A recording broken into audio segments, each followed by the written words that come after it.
aqui. Olha o Corinthians para ataque, bola para Thales Magno, ela parou na poça d'água, driblou o Simon, dominou pé direito, bateu e é gol!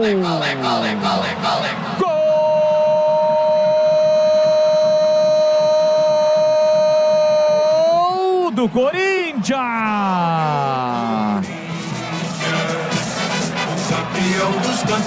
Thales Magno tem na 43 estampado na camisa. Uma bola enfiada pra ele. No primeiro momento a bola parou na poça, foi na dividida com o Simon, levou melhor, encarou, puxou por meio direito na entrada da grande área, bateu firme, forte a meia altura, canto esquerdo do Diogo Silva. Aberto o placar do majestoso, é gol do Corinthians, é gol do Corinthians.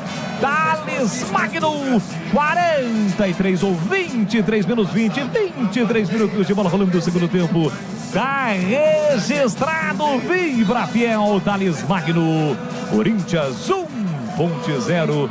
E o detalhe do gol, Vladimir Catarino. Aquele expediente que o Corinthians vem usando, né? Do lançamento longo. Desta vez pro Thales Magno. Olha a ponte, o cruzamento nas mãos do Hugo. A bola ficou na poça, mas o Thales não desistiu. Continuou na jogada, no pé de ferro, ganhou da zaga Ponte Pretana e bateu com a perna direita no canto esquerdo do goleirão Diogo Silva. Essa não deu pro goleiro. Tá na frente o Corinthians 1-0.